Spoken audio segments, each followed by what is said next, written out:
usa processos, e a ideia dos processos não é nos destruir, é destruir aquilo que nos impede de viver plenamente o que ele tem. Você lembra dos amigos de Daniel que foram lançados na fornalha? Normalmente a gente diz, a Bíblia afirma que o fogo não queimou nada. Isso não é verdade, a Bíblia não queimou um fio de cabelo, não tinha cheiro de fumaça na roupa, mas a Bíblia fala de algo que o fogo queimou. Nabucodonosor olha, se não me engano, no verso 24 de Daniel 3, ou 23 ali, ele fala para aquela turma que está em volta, e o brinco e ganha para concordar com o rei, diz, nós não lançamos 3 homens amarrados no fogo. A Bíblia enfatiza várias vezes que eles foram atados, amarrados. A turma diz, é verdade, rei. E diz, eu vejo 4, mas não é só a conta que não está batendo. E diz, eu vejo 4 homens soltos, passeando pelo fogo. A única coisa que o fogo teve o poder de queimar eram as amarras que os prendiam. Nós vamos passar para a ministração da palavra, e eu quero convidar você a abrir sua Bíblia no livro de Eclesiastes, no capítulo 11 e no verso 5. Eclesiastes capítulo 11, verso 5. Eu quero compartilhar com vocês hoje um entendimento que tem sido uma chave importantíssima na minha vida. Na verdade, essa mensagem eu diria que está na lista dos clássicos, né? Daqueles princípios bem marcantes da nossa vida, que vem sendo dividido ao longo do ministério, e de tempos em tempos, eu não sei porque, talvez seja o volume de coisas, às vezes a gente leva muitos anos para retomar alguns assuntos, mas eu tenho certeza que Deus vai falar ao seu coração e que essa é a direção de Deus para nós hoje. Eclesiastes capítulo 11, verso 5, eu vou ler na Nova Almeida atualizada.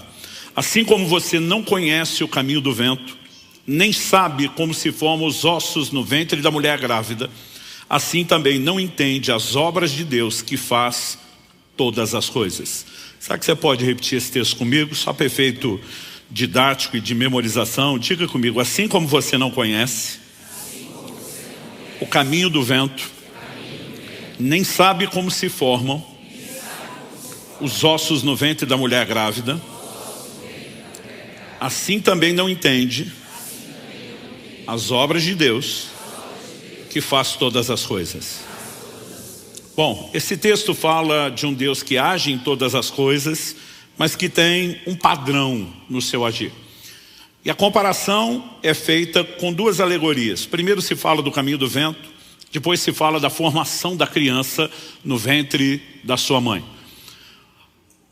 Na versão que eu estou usando, nós temos alternadas aqui algumas expressões e verbos. Assim como não conhece, depois ele diz não sabe, depois ele diz não entende.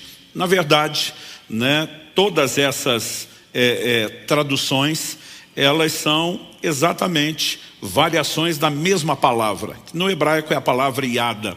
Ela em essência significa conhecer, mas um dos seus sentidos e aplicações diz respeito à percepção visual. Agora, o elemento da percepção visual é algo que eu quero destacar nesse nível de conhecimento, não apenas como uma possibilidade de tradução, porque isso seria muito vago para a gente construir essa lógica, mas com a aplicação da própria ilustração. Quando ele fala do caminho do vento, ele está falando de algo real, inquestionável, que temos evidências, mas que acontece fora da vista dos olhos. Então sabemos o caminho do vento, porque em determinado momento a brisa soprando no rosto, né? Ou a gente vendo as folhas das árvores balançando, a gente não só tem evidência, mas sabe até a direção. No entanto, as correntes de ar se alternam o tempo todo. E a gente não sabe, como diz os antigos, onde é que o vento faz a curva, porque esses caminhos se alternam o tempo todo e são invisíveis aos nossos olhos. Ou seja, o exemplo fala de algo real, com evidências, inquestionável, porém invisível aos nossos olhos. O segundo exemplo não é diferente. Assim como não sabe como se formam os ossos no ventre da mulher grávida. Está falando do desenvolvimento da criança no ventre da sua mãe.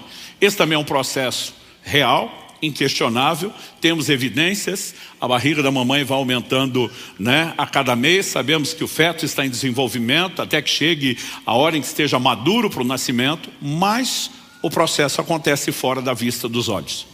Agora, se o texto falasse de conhecimento meramente no sentido de informação, a gente diria que essa declaração nem atualizada está mais. Porque hoje nós temos os conhecimentos aí da biologia sobre como se dá a calcificação, a formação dos ossos, mas o processo está fora da vista dos olhos. Ah, pastor, mas nós temos ultrassom, ecografia em cada um, né? Cada uma das duas gravidezes da Kelly, dos nossos 2 filhos, nós também pudemos visualizar como estava em momento específico. O processo todo estava fora da vista dos olhos. De novo, algo real, inquestionável, com evidências, porém invisível aos nossos olhos. É depois de usar esses 2 exemplos que ele diz assim também, do mesmo jeito, igualmente, semelhantemente, não sabes ou não conheces ou não vês as obras de Deus que faz todas as coisas. A Bíblia sustenta que Deus está agindo em todas as coisas. No entanto, esse agir é invisível aos nossos olhos. O tema da minha mensagem hoje é o agir invisível de Deus. E há razões pelas quais Deus decidiu operar de maneira que eu e você não consigamos, vislumbrar exatamente. Às vezes até sabemos o que Ele está fazendo, mas não entendemos o como, não entendemos o quando, E há razões pelas quais Deus decidiu isso. Uma que para mim é bem evidente e inquestionável, diz respeito à fé. Abacuque 2,4 faz uma afirmação que será repetida várias vezes no Novo Testamento, é um dos fundamentos da nossa doutrina, que o justo viverá da sua fé. Todo relacionamento com Deus é baseado em fé. E fé é o quê? De acordo com a própria Bíblia, a convicção daquilo que não se vê. Então é justo que o Deus que nos chamou a relacionar com Ele em fé, nos chame a andar na convicção do que não vemos. Ou seja, Ele não precisa mostrar o que está fazendo para que eu e você creamos na forma dele de operar. Mas há um segundo motivo, e eu não colocaria esses 2 como os únicos, mas há um outro motivo, e eu quero colocá-lo aqui como talvez o tópico principal a ser explorado. Eu vou falar muito dessa questão não só de confiança, mas daquilo que Deus quer fazer em nós, mas tem um segundo motivo. Antes de definir qual é o segundo motivo, eu quero já, de fato, apresentar aqui o meu primeiro tópico, que o agir de Deus está além da nossa compreensão. Você pode repetir isso comigo? Diga, o agir de Deus está além da nossa compreensão. Isaías 55, versos 8 e 9, nos diz que os caminhos de Deus são mais altos que os nossos caminhos. Os pensamentos de Deus são mais altos que os nossos. Então Deus tem uma forma de pensar e de se mover além da nossa capacidade de acompanhar. Em 1 Coríntios 2,14, a Bíblia diz que o homem natural, a palavra traduzida natural, psíquico, entregue ao psique sua mente, não entende as coisas do Espírito. E a Bíblia diz porque para ele são loucura. A verdade é que nós não temos capacidade de acompanhar Deus, seu raciocínio, seus movimentos. E não só já não teríamos condições de acompanhá-lo, como Deus não faz questão nenhuma de ficar explicando as coisas ou dar satisfação de tudo que Ele faz. A Bíblia diz em Deuteronômio 29 que as coisas ocultas pertencem a Deus, mas as reveladas a nós e nossos filhos para sempre. Isso significa que nem tudo está revelado, tem coisas ocultas, também significa que nem tudo vai ficar oculto, algumas Deus decidiu revelar, mas exatamente o que será revelado e o que permanecerá em oculto não depende da nossa escolha. Provérbios 25:2 diz que a glória dos reis é esquadrinhar as coisas.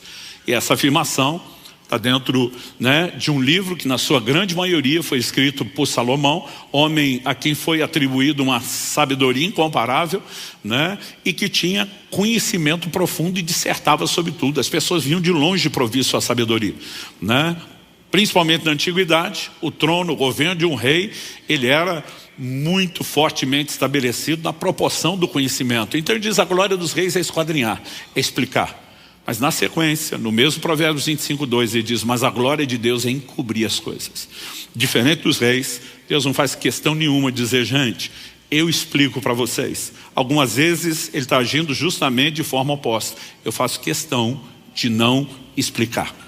E a pergunta que eu e você precisamos fazer é que se Deus tem uma forma de agir além da nossa compreensão, ainda que Ele quisesse explicar e detalhar, e por mais que a gente não acompanhe, Ele acharia alguns elementos didáticos para nos auxiliar, mas esses outros textos sustentam que Ele não faz questão nenhuma de fazer isso. Primeiro, porque nos chama a um lugar de confiança, mas segundo, eu quero te mostrar um outro motivo. Abra sua Bíblia comigo, se for rápido o endereço. Evangelho de Mateus, no capítulo 16. Jesus está com seus discípulos em Cesareia de Filipe e ele pergunta a eles: quem dizem os homens ser o Filho do Homem?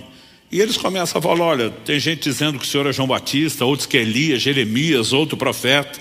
Jesus falou: e vocês, quem dizem que eu sou? A Bíblia nos mostra que Pedro responde: tu és o Cristo, o Filho do Deus vivo. Quando Pedro responde isso, o que é que Jesus lhe diz? Verso 17 de Mateus 16: bem-aventurado é você, Simão Barjonas, porque não foi carne e sangue que revelaram isso a você, mas meu Pai que está nos céus. Basicamente, Pedro, você não tinha essa informação. Você foi influenciado por uma intervenção divina, revelação. Você recebeu uma informação do meu Pai. Isso te levou a uma percepção de algo que você não tem. Bem-aventurado é você, palma para você, Pedro, porque ele deu aqui uma bola dentro. Mas não demora para ele dar uma bola fora. Se você olha o mesmo texto, né, quando chega no verso 21, a Bíblia diz: desde esse tempo, Jesus começou a mostrar aos seus discípulos que era necessário que ele fosse para Jerusalém, sofresse muitas coisas nas mãos dos anciãos, dos principais sacerdotes e dos escribas, fosse morto e no terceiro dia ressuscitasse. O verso 22 diz: então Pedro, chamando-o à parte, começou a repreendê-lo, dizendo que Deus não permita, Senhor, isso de modo nenhum irá acontecer. Outras traduções dizem: nunca, Senhor, isso nunca te acontecerá. Você consegue imaginar Jesus dando sermão em Pedro? Pedro dando sermão em Jesus, repreendendo Jesus? Eu fico imaginando a cena como se fosse hoje. Que isso, Jesus? Pensamento positivo? Levanta a cabeça. Né? Para com isso. E eu fico imaginando a cara de Jesus, com vontade de dizer sabe de nada, inocente.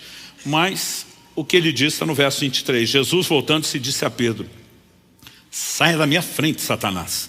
Você é para mim uma pedra de tropeço, porque não leva em consideração as coisas de Deus, e sim as dos homens. Outras traduções dizem: não pensa nas coisas de Deus, mas nas dos homens. Outro dia alguém falou: pastor, Jesus chamou Pedro de Satanás. Não. Jesus reconhece que de novo Pedro se expôs a uma outra influência. Só que agora ele sintonizou em outra estação de rádio, né? É outro emissor. A primeira revelação vem de Deus. A segunda vem de uma outra influência. E ele está repreendendo a influência por trás de Pedro, que era maligna. Mas ao falar com a ação de Satanás por trás de Pedro, Jesus usa essa frase: você não pensa nas coisas de Deus, e sim nas que são dos homens. E aqui que eu quero explorar o segundo motivo pelo qual o Deus, que tem um agir além da nossa compreensão, escolheu agir assim. Porque não é apenas eu e você que temos dificuldade de acompanhar seus movimentos. A Bíblia está nos mostrando que a forma de pensar de Satanás é parecida com a nossa, não com a de Deus. A Bíblia nos apresenta a figura de Satanás como um anjo caído. E na condição de anjo, ele é superior aos homens. A Bíblia diz que nós somos criados um pouco menor do que os anjos. Eles têm habilidades, capacidades, poderes, faculdades que nós não temos. E a gente pode dizer, né, que o processador, comparando, usando a linguagem de computador, vamos dizer assim, o processador da mente de Satanás é bem melhor do que o nosso. Mas o sistema operacional é igual. Então a velocidade de processar pode mudar, mas a forma de funcionar é parecida. Ou seja, se nós não acompanhamos os pensamentos de Deus, evidentemente que Satanás, ainda que tenha uma mente superior a nós, a Bíblia fala que a sua sabedoria se corrompeu, não que ele perdeu.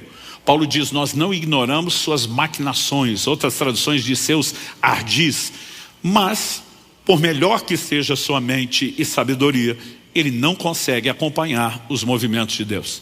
E eu quero te mostrar que uma das razões pelas quais Deus decidiu agir de forma oculta, invisível aos nossos olhos, não é apenas porque eu e você, perdidos na história, temos que confiar, mas é porque Satanás também não consegue entender a forma de Deus agir, e Deus decidiu tirar proveito disso, né? Olhando para as Escrituras, a gente consegue perceber isso com muita clareza. Por exemplo, carta de Paulo aos Efésios, capítulo 3, eu vou ler dos versos 8 a 11. Ele diz: a mim, o menor de todos os santos, me foi dada essa graça de pregar aos gentios o evangelho das insondáveis riquezas de Cristo, e manifestar a todos qual é a dispensação do mistério, que durante tempos passados esteve oculto em Deus, que criou todas as coisas. E isso para que agora, pela igreja, a multiforme sabedoria de Deus se torne conhecida dos principados e das potestades nas regiões celestiais, segundo o eterno propósito que Deus estabeleceu em Cristo Jesus, nosso Senhor.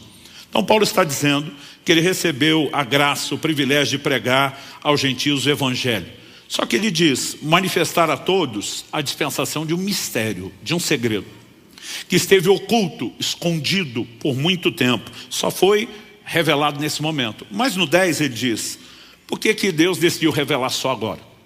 Quando você olha para o Velho Testamento, gente, ele está cheio de promessas da vinda de Jesus e do evangelho, mas todas elas são codificadas. Por isso que a Bíblia diz que a lei não tem imagem exata das coisas, sim a sombra dos bens vindouros. Deus deixou todo mundo sem entender até a clareza das suas promessas até o tempo oportuno. Por quê?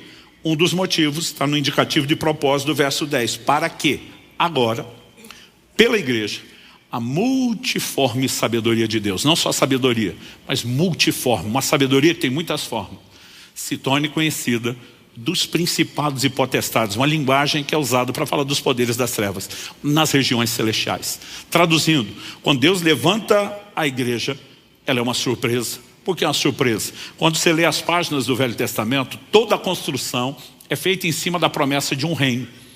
Todo reino precisa de pelo menos 2 ingredientes indispensáveis.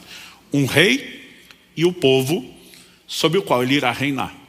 Então Deus promete a vinda de um Messias, que seria o rei, mas isso era uma incógnita, estava oculto. Quem seria? Aos poucos Deus vai detalhando.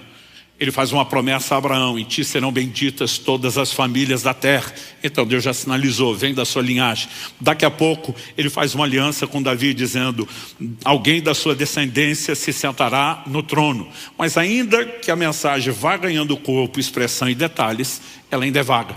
Agora, quem seria o povo do reino? A mesma linhagem de Abraão.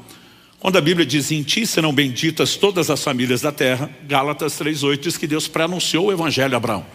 Então, Satanás concentra ao longo dos anos uma resistência a essa linhagem de Abraão, que é a nação de Israel.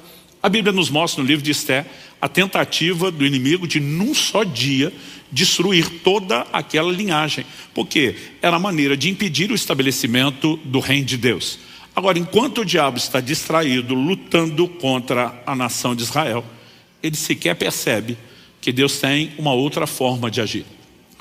Quando você chega nos evangelhos, há uma declaração que tem que chamar a minha e a sua atenção. É quando é dito, das pedras, Deus pode fazer surgir filhos de Abraão. O que é que a Bíblia está dizendo? Vocês não têm noção de onde Deus vai tirar o cumprimento da promessa. Então uma das coisas que Deus disse a Abraão, sua descendência será numerosa como a areia do mar. Mas Deus também disse, sua descendência será numerosa como as estrelas do céu. Basicamente Deus prometeu uma linhagem terrena, areia do mar, e Deus prometeu uma linhagem celestial, as estrelas do céu. Em Gálatas, no capítulo 3, Paulo explica detalhadamente quem são os filhos da fé de Abraão, que isso inclui os gentios, os não judeus. João capítulo 1 nos diz nos versos 11 e 12, Jesus veio para o que era seu, sua linhagem, mas os seus não receberam. A Bíblia diz, mas a todos quantos o receberam, deu-lhes o direito de serem feitos seus filhos. Ou seja, quando Deus traz a igreja, Ele está mostrando aos principados e potestades sua multiforme sabedoria. Ele está dizendo, jogando na cara do diabo e os seus súditos, vocês gastaram o tempo se opondo a um povo. E o povo que está estabelecendo o reino é algo que vocês nem esperavam. Então, o que eu enxergo ao longo das Escrituras, e esse é o segundo tópico que eu quero compartilhar com você, é que Deus acaba colocando o diabo para trabalhar para ele. Satanás a serviço de Deus. Né? Passou o diabo empregado? Não. Ele é um parceiro, não voluntariamente.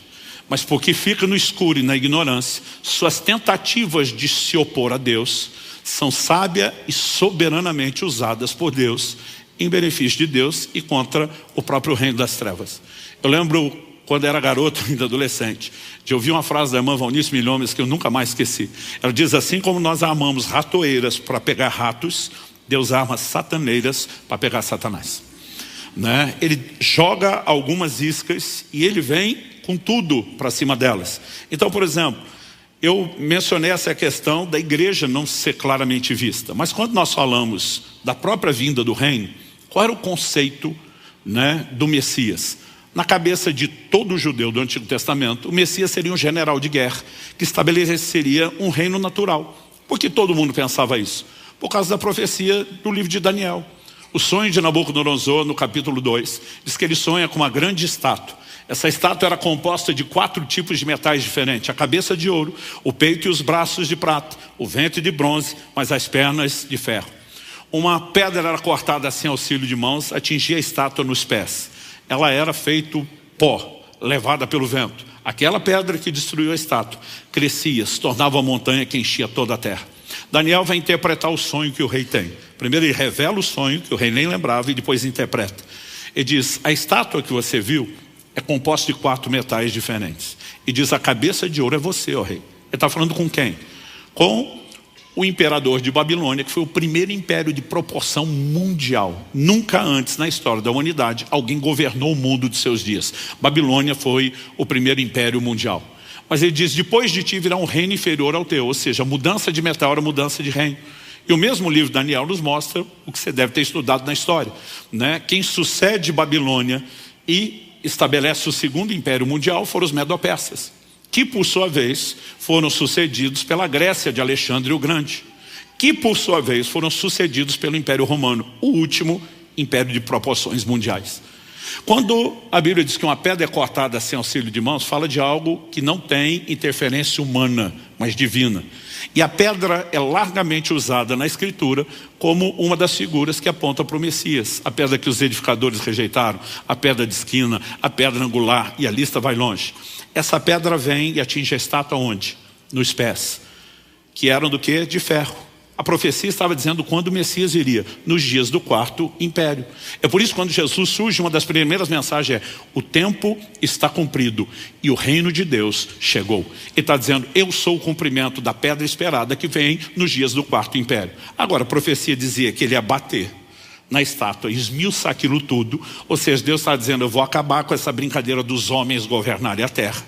Eu vou colocar fim ao reino dos homens. E a pedra, que era Cristo, ela enche, aumenta, se torna uma montanha e enche toda a terra. Deus está dizendo: vou estabelecer o meu próprio reino e governo.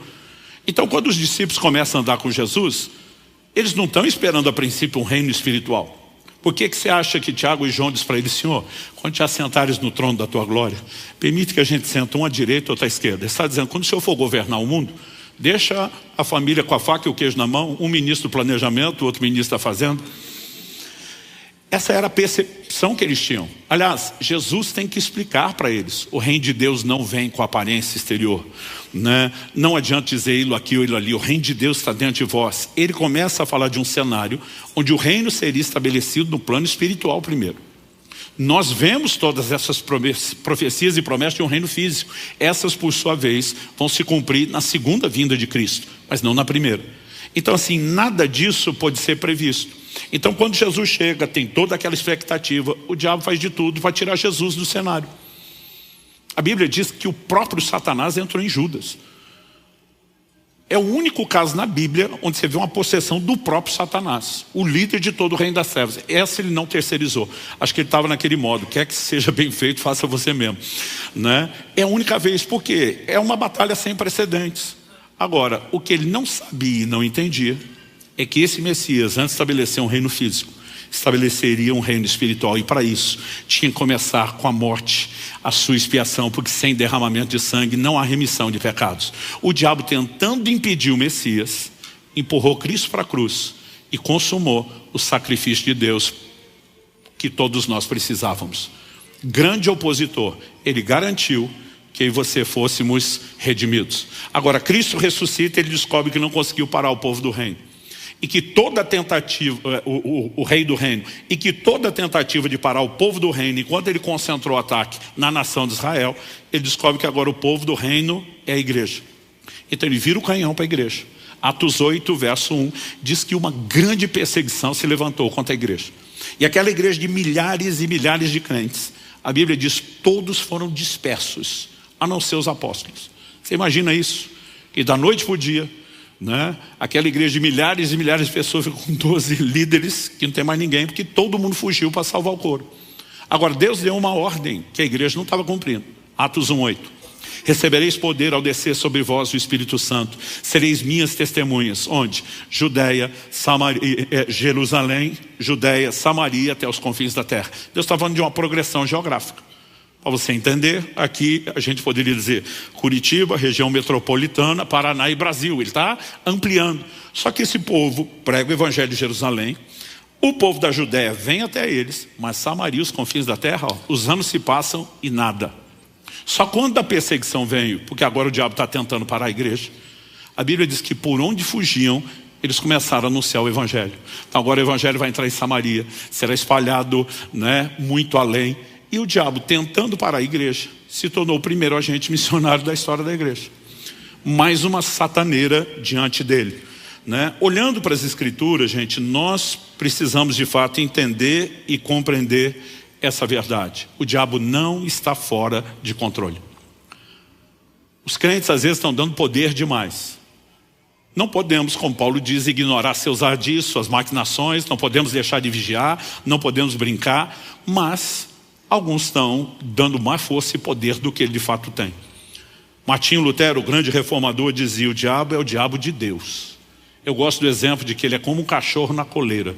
Ele só vai até onde o tamanho da corrente permite. Sua esfera de ação tem limites. E quando chegar a hora certa, Apocalipse 20, de 1-3, o apóstolo João diz: eu vi descer do céu um anjo, um só, e prender a Satanás por 1000 anos. Na hora que chegar o momento de tirá-lo de circulação, não vai precisar necessariamente de Miguel e todos os exércitos celestiais. A Bíblia diz: um anjo será suficiente para tirá-lo de circulação. Só que a Bíblia diz: mas no final dos 1000 anos, importa que ele seja solto por um pouco de tempo.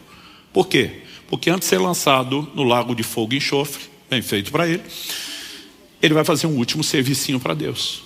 Nós precisamos entender que Deus, na sua grandeza e soberania, consegue extrair lucro disso. E é quando você entende esse desenho que talvez faça sentido algo que para mim foi muito difícil compreender.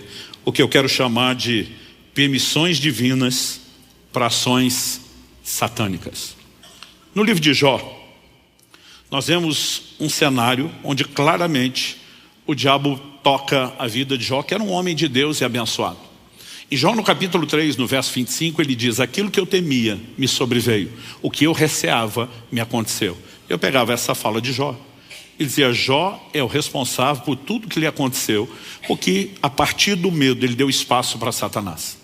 O medo é inquestionavelmente uma fé ao contrário, é a convicção de que algo ruim vai acontecer. Mas eu gostaria de dizer que foi o diabo, que foi Jó que deu lugar ao diabo, porque a única outra opção não é agradável para nós. O diabo só pode tocar em alguém com permissão, ou da própria pessoa, ou de Deus.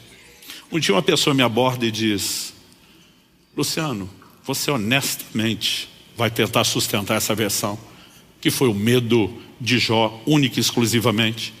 Olha o que Deus diz no capítulo 1, jogando na cara do diabo: viste meu servo Jó, não há ninguém justo, irrepreensível como ele na terra. Deus chamou o cara de irrepreensível. E você está tentando botar defeito nele? A verdade é que quando você elimina a possibilidade de Jó ter aberto a porta, só tem um. Quem foi? Deus. E o texto diz isso, quer você goste, quer não. Quando Deus elogia Jó, o diabo diz também: você abençoou o cara, abençoou as obras das suas mãos e o cercaste com uma sebe. Sebe significa um muro de proteção. O diabo está dizendo para Deus: além de abençoar o cara, deixar ele todo feliz e contente, o Senhor o protegeu para que eu não toque. O diabo diz: me deixa tocar para ver se ele continua fiel. Então Deus remove um nível da proteção e diz: você pode ir até aqui, além disso você não vai. Começam as perdas materiais. Num segundo instante Deus diz: toca no corpo, mas não tira a vida. Gente, eu lia isso, eu ficava apavorado de pensar que foi Deus, porque a vontade era dizer para Deus: não, não é assim que o Senhor é Deus. O Senhor ganha para proteger a gente, não para entregar a gente para o inimigo. E a gente tem isso de querer dar sermão para Deus. Daqui a pouco eu vou contar a história da crise que eu passei em relação a isso. Só que quando você olha para o texto e vê a permissão divina, isso dá um baita no conflito na cabeça da gente. Agora, se fosse o único texto, a gente iria assim que está obscuro. Mas o padrão vai se repetindo ao longo das Escrituras. Se você puder me acompanhar, Lucas 22, versos 31 e 32, tem uma conversa de Jesus com Pedro, que na linguagem dos meus amigos carioca é no mínimo sinistra. Os dois estão conversando, Jesus fala assim: Simão, Simão, Lucas 22, eu vou ler o 31 e 32. Eis que Satanás pediu para peneirar vocês como trigo. Eu gosto de ler a Bíblia me colocando dentro da história, me imaginando na situação. Eu imagino se sou eu, Pedro. A gente andando, conversando, e ele diz: pois é, Satanás pediu para passar peneira nos seis e ver o que é que sobra. Uma conversa assustadora. Mas acho que eu diria: Jesus, o Senhor não ia permitir uma coisa dessa, né? Aí na minha cabeça imagino Jesus em silêncio, só sorrindo, sem falar nada. Jesus, nem brinca, o Senhor não ia permitir uma coisa dessa.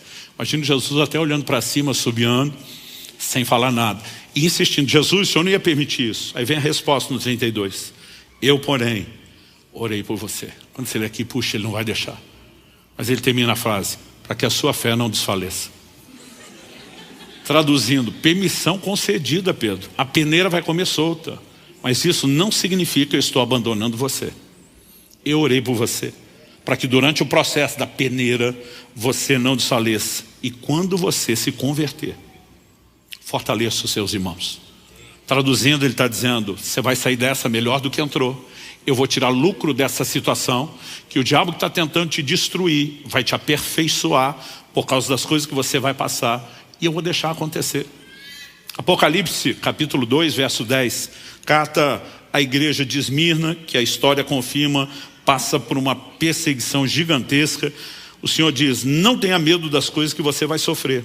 Eis que o diabo está para lançar alguns de vocês na prisão, para que vocês sejam postos à prova e passem por uma tribulação de 10 dias. O que é que Deus diz? Repreende no meu nome, usa a autoridade do crente, vai à batalha espiritual, já que é o diabo. Ele diz: não, seja fiel até a morte, e eu lhe darei a coroa da vida. Ele está dizendo: só aguenta o tranco, não lute contra. Isso muitas vezes nos soa assustador, mas a verdade é que quando Deus se antecipa e está dizendo: o diabo vai fazer, e ele está dizendo: eu estou avisando antes, é para que vocês lembrem que eu continuo no controle. Nada saiu do meu controle. O Senhor diz: apenas permaneçam fiéis. E quando você começa a olhar esse cenário, ele só se explica a partir de uma perspectiva. Já mostramos que o diabo trabalha para Deus.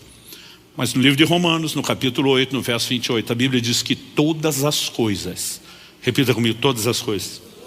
Se você puder, fala para um vizinho ou dois ao seu lado, fala: todas as coisas. A Bíblia diz: todas as coisas cooperam juntamente para o bem daqueles que amam a Deus e são chamados segundo o seu propósito. Se tem alguém que pode acreditar na teoria da conspiração, é o crente. Tudo conspira em teu favor. Tudo. Deus faz com que tudo coopere para o bem dos que o amam e são chamados segundo o seu propósito. Deus tem um propósito coletivo, mas Deus tem propósitos personalizados, individuais. E Ele faz com que as coisas possam trabalhar pelo propósito. Quando a gente enxerga esse outro cenário, a gente pode ter exemplos bíblicos muito claros. Um deles é José, vendido pelos seus irmãos como escravo, vai parar no Egito. Mas José tem um propósito de Deus na sua vida. Ele começa logo cedo na adolescência a ter sonhos. Ele vê a sua família se curvando diante dele, ele entende que Deus o vai levantar numa posição de autoridade, de governo. Os irmãos ficam doidos com os sonhos e resolvem se livrar dele. O que fizeram com ele? Despacharam ele sem saber bom dia. Ele vai parar lá no Egito, inicialmente como escravo. Mas você sabe a reviravolta. Onde é que houve o cumprimento de todo o plano e o propósito de Deus? Lá no Egito. Quem que botou ele na cara do gol? Os irmãos que tentaram fazer o mal contra ele. Mas eu e você não podemos negar a ação de Deus por trás disso. Em Gênesis 45, quando José reencontra os seus irmãos, se revela a ele no Egito, eu vou ler do verso 5 ao 8. Ele diz: agora, pois, não fiquem tristes nem irritados contra vocês mesmos por terem me vendido para cá, porque foi para a preservação da vida que Deus me enviou adiante de vocês. Quem que José diz que enviou? Deus. Versículo 6, porque já houve 2 anos de fome na terra, ainda restam 5 anos em que não haverá lavoura nem colheita. 7, Deus me enviou adiante de vocês, para que fosse conservado para vocês um remanescente na terra, e para que a vida de vocês fosse salva por meio de um grande livramento. Assim, verso 8, não foram vocês que me enviaram para cá, e sim Deus, que fez de mim como que um pai de Faraó, senhor de toda a sua casa, e como governador em toda a terra do Egito. Traduzindo, José está dizendo, o meu destino nunca esteve nas mãos de vocês. O Deus que tinha um propósito para a minha vida soube fazer uso disso. Quando você só lê ele dizendo Deus enviou, por 3 vezes, em 4 versículos, ele diz Deus enviou. Pode parecer, lendo esse verso sozinho, que não foi nem escolha dos seus irmãos, que Deus fez com que aquilo acontecesse. Mas o mesmo José, numa conversa com os meus irmãos, vai deixar claro que as coisas não podem ser lidas só nessa perspectiva. Quando Jesus, lá na tentação, diz, também está escrito, ele nos mostra que o equilíbrio de interpretação se encontra pelo todo da Bíblia. Então olha uma outra declaração sobre o mesmo texto. Gênesis 50, 20. Vocês, na verdade, planejaram o mal contra mim, porém Deus o tornou em bem, para fazer, como estão vendo agora, que se conserve a vida de muita gente. Na primeira conversa, quando José se revela, ele vê que seus irmãos vão ficar apavorados com tudo que aconteceu, e ele é um instrumento de consolo. Agora, um tempo depois, as coisas estão até melhores, ele olha na cara deles e diz, foi maldade de vocês. Deus não é o causador, mas Deus tornou, transformou em bem. Então, nós precisamos separar as coisas. Essa soberania de Deus não faz necessariamente dele o causador de todas as coisas, mas ainda que ele tenha nos dado direito de escolha, responsabilidade de escolha, ele não é pego de surpresa na sua presciência por nada que nós vamos escolher. Ele segue tendo a capacidade de gerenciar todas as coisas e faz com que tudo coopere para o bem daqueles que amam a Deus e são chamados segundo o seu propósito. Mas o que nós precisamos entender quando falamos do tudo coopera para o bem? Primeiro, tudo que José passou era parte de um processo necessário. Acredito que como filho mimado que era, ele não teria a menor condição de ser tão útil para o reino de Deus, e ele precisava levar um pouco de ralo. Segundo, você percebe que mesmo sendo fiel a Deus, ele ainda tem sinais de imaturidade no aspecto emocional. Quando ele interpreta o sonho para o copeiro que está preso com ele, e sabe que em 3 dias o copeiro será livre, tem acesso ao faraó, que é o líder da maior potência mundial dos seus dias, e diz, quando você sair daqui, lembra de eu, né? Lembra de mim diante de faraó, o cara que te ajudou, que te deu uma palavra de consolo, não esquece de mim, é a única coisa que eu te peço. A Bíblia diz, 3 dias depois o copeiro exaltado, restaurado do seu lugar, e não lembrou de José. Amnésia? Não, porque 2 anos depois, ele lembra. Não era amnésia, era o dedo de Deus. Se o copeiro lembra de José, intercede o faraó e diz, o menino é inocente, é gente boa, todo mundo sabe, vai levantar a ficha dele e o tira de lá, o que é que José seria? Ajudante de cozinha. Sairia da prisão, não entraria no lugar do propósito, não passaria pelos processos. Quando ele está falando dos irmãos, eu fui vendido injustamente, você ainda percebe que tem dor. Quando ele encontra os irmãos, ele está consolando os irmãos. E se ele não passa pelo tratamento de Deus, na hora de posição e autoridade, ele ia pisar em todo mundo. Ele ia viver a versão do gospel vingativo. Estilo, quem me viu passar na prova e não me ajudou. Então, eu e você precisamos entender que Deus usa processos. E a ideia dos processos não é nos destruir, é destruir aquilo que nos impede de viver plenamente o que Ele tem. Você lembra dos amigos de Daniel que foram lançados na fornalha? Normalmente a gente diz, a Bíblia afirma que o fogo não queimou nada. Isso não é verdade. A Bíblia não queimou um fio de cabelo, não tinha cheiro de fumaça na roupa. Mas a Bíblia fala de algo que o fogo queimou. Nabucodonosor olha, se não me engano, no verso 24 de Daniel 3, ou 23 ali, ele fala para aquela turma que está em volta, e o brinco e ganha para concordar com o rei, diz, nós não lançamos 3 homens amarrados no fogo. A Bíblia enfatiza várias vezes que eles foram atados, amarrados. A turma diz, é verdade, rei. E diz, eu vejo 4, mas não é só a conta que não está batendo. E diz, eu vejo 4 homens soltos, passeando pelo fogo. A única coisa que o fogo teve o poder de queimar eram as amarras que os prendiam. Porque Deus não permite a fornalha para te destruir, mas para destruir aquilo que te impede. Por isso Jesus diz, Pedro, peneira permitida, mas quer saber de uma coisa? Você vai sair dessa melhor do que entrou. E quando você se converter, eu vou tirar bom uso disso. Então Deus tem esse nível pessoal? Tem. Mas ele também está lidando com Satanás, que ao não entender, acaba trabalhando e cooperando com aquilo que Deus faz. Mas no meio disso tudo, ao que eu e você precisamos entender sobre essa dinâmica. O que o diabo quer quando nos ataca? Eu lembro que no início do meu ministério, eu pegava João 10:10, né? O ladrão vem para roubar, matar e destruir. Eu dizia, o diabo quer roubar a sua saúde, o diabo quer roubar a sua família, o diabo quer roubar o seu dinheiro. Hoje eu digo, não é isso que ele quer roubar. É evidente que o que ele quer roubar é a sua fé, o seu relacionamento com Deus. Mas como é que ele chega lá? Jesus diz, as minhas ovelhas ninguém pode arrebatar das minhas mãos. Pensa no lugar seguro ao colo de Jesus. Não tem diabo, não tem demônio que possa te arrancar de lá. Esse é um bom momento para você dizer amém, glória a Deus, alguma coisa do gênero. Como Paulo diz em Romanos 8, 38 e 39, porque estou bem certo de que nem a morte, nem a vida, nem os anjos, nem principados, nem as coisas do presente, nem do porvir, nem altura, nem profundidade, nem qualquer outra criatura poderá nos separar do amor de Deus, está em Cristo Jesus. Ele diz, ninguém vai arrancar você da minha mão. Então não tem diabo para te tirar de lá, mas o diabo sabe que você não é um prisioneiro, um refém do amor de Deus. E ele sabe que a hora que você quiser, você desce do colo. Agora, nenhum de nós é besta de largar esse lugar bom simplesmente para se expor. Então qual é o jogo do diabo? Trabalhar fomentando o engano e nos colocar contra Deus, para que aborrecidos com Ele, a gente se afaste. E quando a gente se afasta, esse é o momento que Ele consegue nos tocar. Então, quando alguém não tem um conhecimento correto de Deus, na hora da dor das circunstâncias, ele pode se voltar contra Deus. Você lembra da mulher de Jó? Amaldiçoe seu Deus e morre. Agora, quem tem o entendimento correto de Deus, como Jó, não vai agir da forma como ela agiu. Ainda vai falar o que ele falou. E eu brinco que o que ele falou, muito marido já quis falar para a sua, e vice-versa. Você fala como uma louca. Ele vai usar frases como, ainda que ele me mate, eu louvarei. Mas Jó acha que Deus quer matar? Não. A ideia é muito mais, pode parecer que ele está matando. Mas ele também vai dizer, eu sei que o meu Redentor vive e que ele há de se levantar sobre a terra. Agora, quando você está no modo mulher de Jó e se indispõe e se afasta de Deus, você se torna uma presa fácil, uma presa vulnerável. Agora, quando eu e você aprendemos a confiar em Deus, o jogo é outro. Então assim, quando você olha ao longo da história e percebe o sangue dos mártires, tantos morreram pela fé, você fica pensando, mas o martírio só fortalece uma causa, qualquer que seja. E com o evangelho não foi diferente. Por que o diabo se levantou contra os crentes?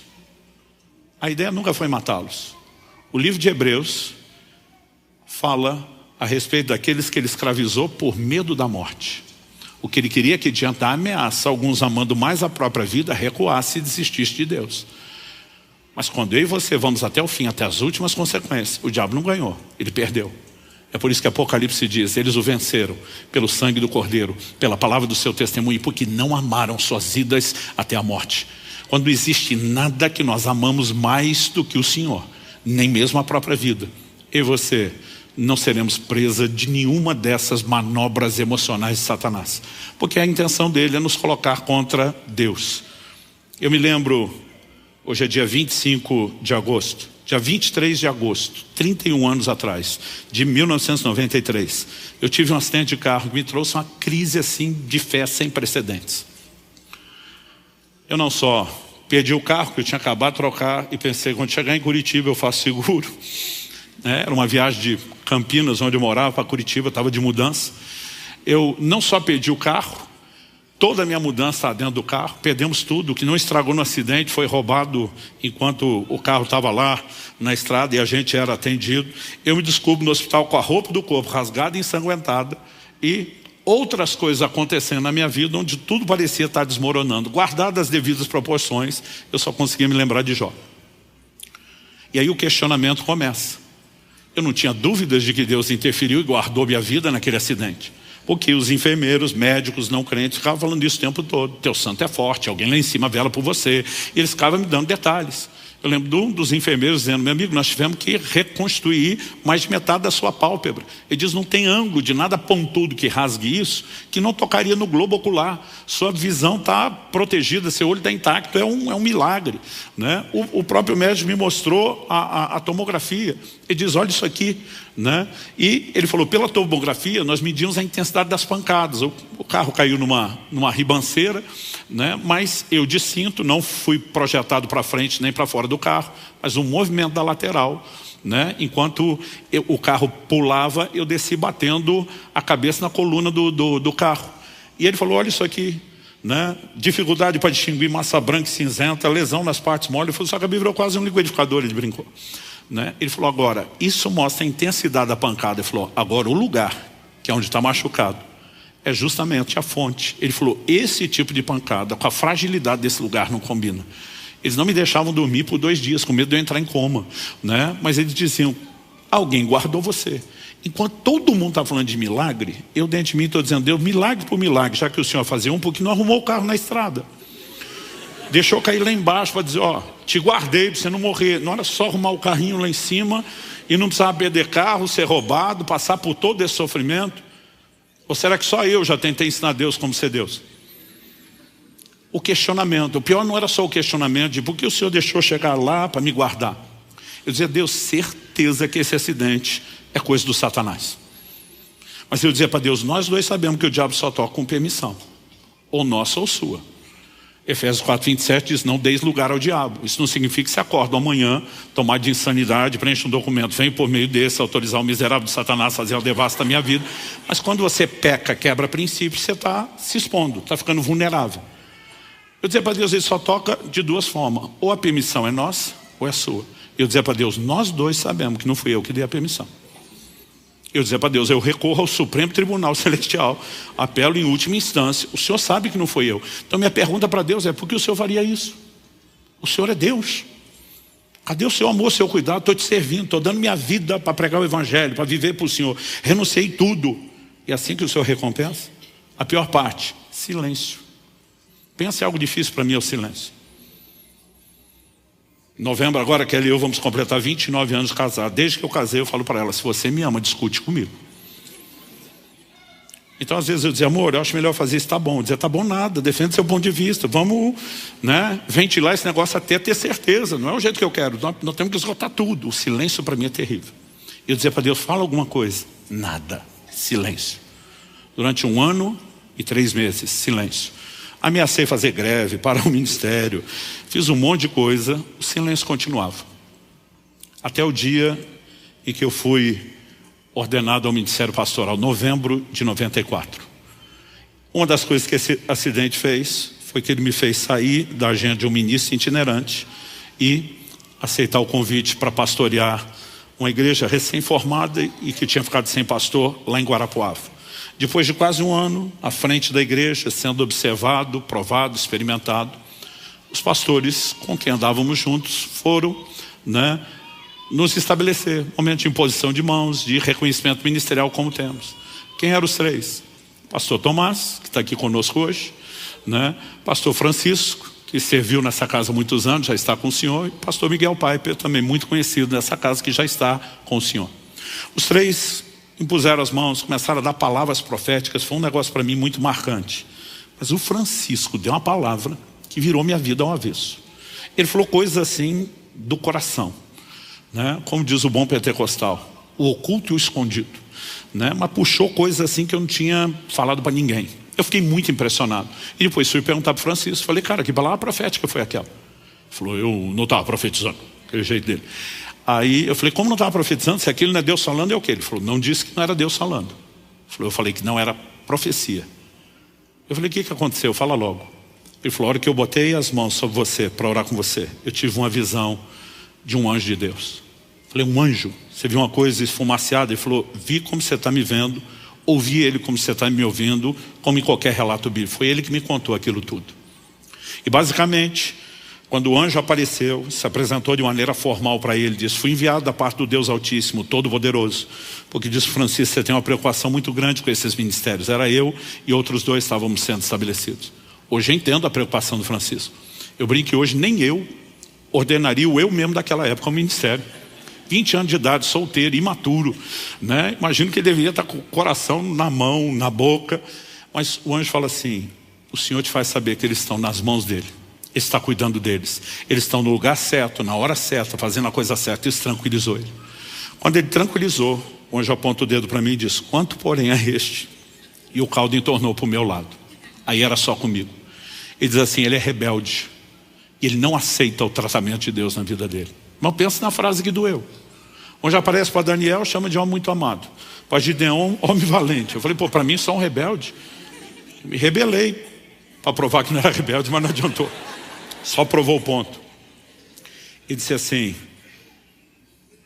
diga para ele tem dito nas orações dele que o acidente do ano passado, o acidente de carro, foi uma tentativa de Satanás contra a vida dele.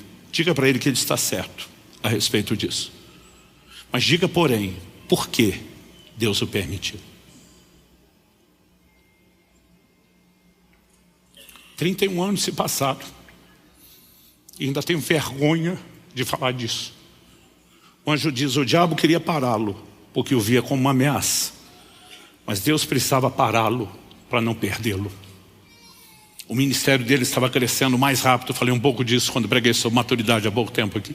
O ministério dele estava crescendo mais rápido do que a capacidade dele de se deixar ser tratado e trabalhado por Deus. Era só uma questão de tempo. Ele iria sucumbir debaixo do sucesso do próprio ministério. Ele não tinha estrutura para o lugar onde estava entrando. E eu passei 1 ano e 3 meses acusando Deus de falta de amor, de injustiça, de ter virado as costas, de não estar se preocupando, quando ele estava fazendo justamente o contrário.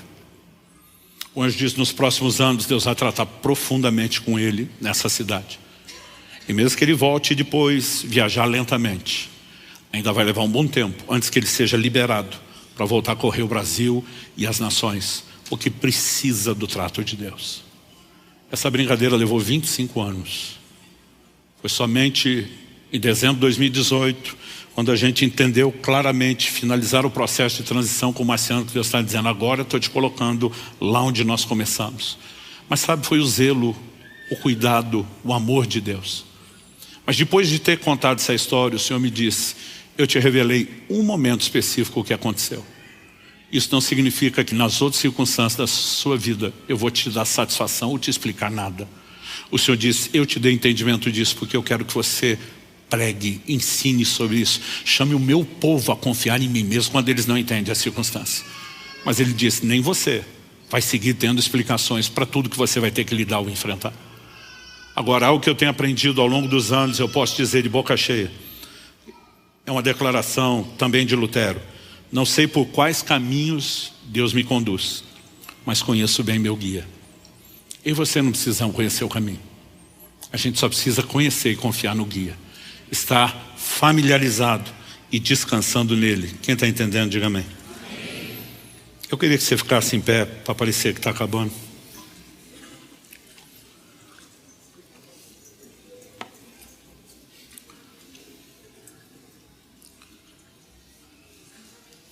Quando eu era garoto, se falava muito no meio cristão de um poema que nós apelidamos de Pegadas na Areia. O título original era Hoje Eu Tive um Sonho. Para a nova geração que não conhece o que é, para a antiga, eu acho que é bom lembrar. Para a nova geração que não sabe do que se trata, deixa eu resumir. Essa pessoa, ainda há muito questionamento de quem é de fato a autoria, mas acreditam que é uma missionária, uma canadense chamada Margaret Powers. Ela diz que sonhava que caminhava pela areia da praia. Mas embora ela se visse sozinha, quando ela olhava, ela percebia 2 pares de pegada. E ela entendia que o par de pegadas do ser invisível era de Deus ao seu lado. Mas há um momento de questionamento. Porque ela disse que quando olhava para trás, nos momentos mais difíceis da sua vida, ela só via um par de pegadas. E ela questionava: Deus, onde o Senhor estava? Na hora que eu mais precisei do Senhor. Por que o seu par de pegadas sumiu? Por que é que o Senhor não estava lá? E a resposta de Deus no poema era a seguinte: filha, o par de pegadas sumiu, não foi o meu, foi o seu. Nesses momentos, eu estava te carregando no colo. Esse poema ganhou uma outra configuração, outro significado para mim, depois de entender essas coisas. Eu queria que chegasse ao dia onde Deus vai nos permitir ter acesso e explicação a muita coisa que nós não temos. E eu espero que você não precise chegar aquele dia para, com a vergonha do tamanho da minha, parar de acusar Deus no coração de não estar te amando ou cuidando de você. Nós podemos entrar no lugar de confiança. Deus decidiu agir dessa forma. E Ele fez questão de avisar: assim como não sabes o caminho do vento, nem como se fomos ossos no ventre da mulher grávida, assim também não sabes as obras de Deus, que faz todas as coisas. Deus está dizendo: você não está vendo, não é porque eu não estou agindo, é porque o meu agir é invisível aos seus olhos. Às vezes Ele pode falar o que está fazendo ou o que vai fazer. Nós ainda temos dificuldade para entender o como e o quando. E nós vamos ter que andar nesse lugar de confiança. Mas hoje eu não vim só provocar a sua fé. É lógico que nós precisamos confiar em Deus, entender a soberania e a grandeza de Deus. Eu gosto de tocar nesse assunto para tributear um pouco em cima do diabo também. Mas Deus quer nos chamar a um lugar de resposta.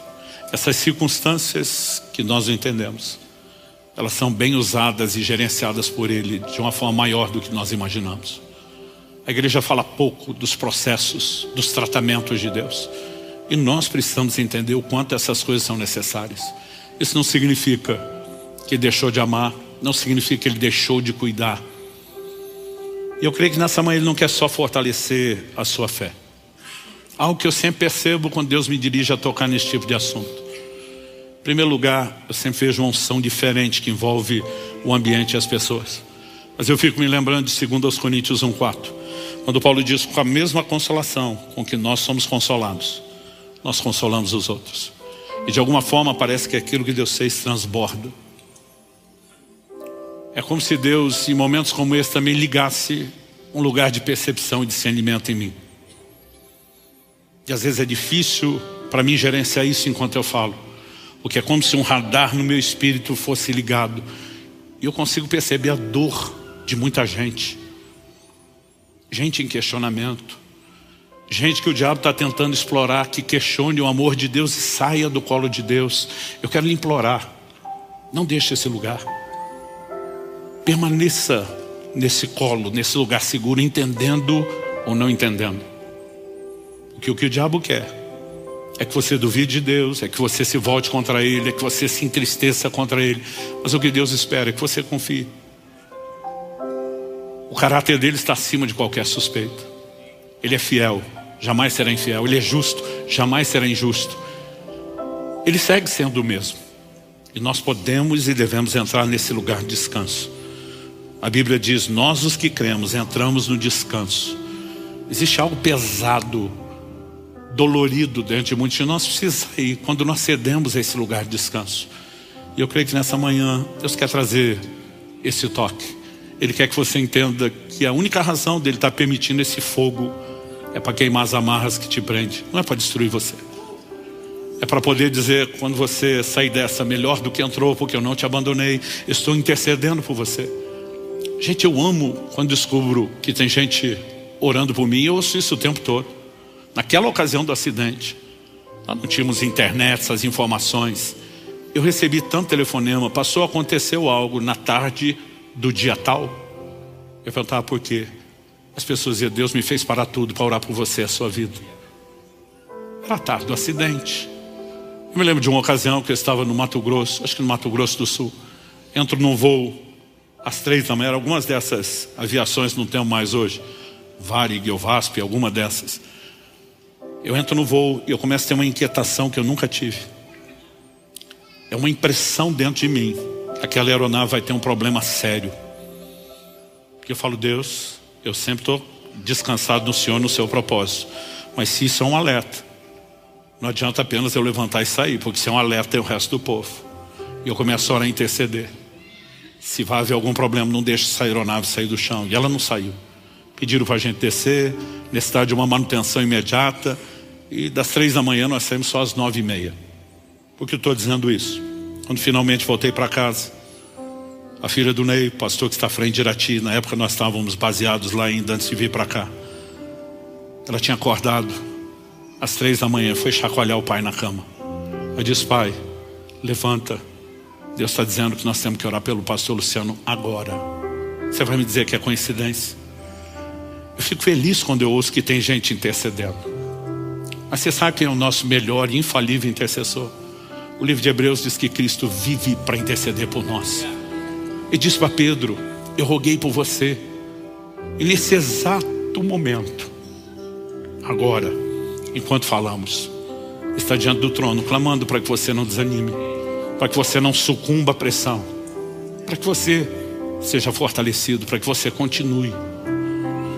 Eu gostaria que você colocasse sua vida diante de Deus, dizendo: Senhor, eu não quero sair daqui só com informação, eu não quero sair daqui só motivado emocionalmente. Eu clamo uma descarga sobrenatural na minha fé, a compreensão que vem pela palavra. Eu clamo teu toque de consolo. Fala com Deus do seu jeito, da sua maneira. Eu vou orar por você, mas mais importante do que ouvir minha oração é que você faça a sua. Você que nos acompanha pela transmissão, ou mesmo posteriormente por meio dessa palavra gravada, nesse momento, aonde você estiver, eu creio que Deus fará algo por você e pelo seu coração também. Pai, eu abençoo meus irmãos e irmãs. Eu oro que aquilo que o Senhor começou nesse momento, pela ministração da palavra, não se limite somente ao tempo dessa reunião. Que o Senhor continue a trabalhar em nós. Não apenas uma compreensão progressiva, uma aplicação prática e personalizada, mas, Pai, nós oramos por esse fortalecimento da fé, por esse consolo sobrenatural, e nós oramos que de fato Satanás não consiga prevalecer em seus ataques contra nenhum dos meus irmãos e irmãs. Que tudo que ele tem intentado se torne mais uma vez uma sataneira, que exalte e glorifique o Senhor, que nos leve a viver a plenitude do seu propósito. Nós oramos por fortalecimento da fé, em nome de Jesus e para a glória de Deus. Se você crê e concorda, diga amém. Se você recebe essa palavra, diga: eu recebo em nome de Jesus. Confira esta outra linda pregação que pode tocar seu coração e inspirar sua fé.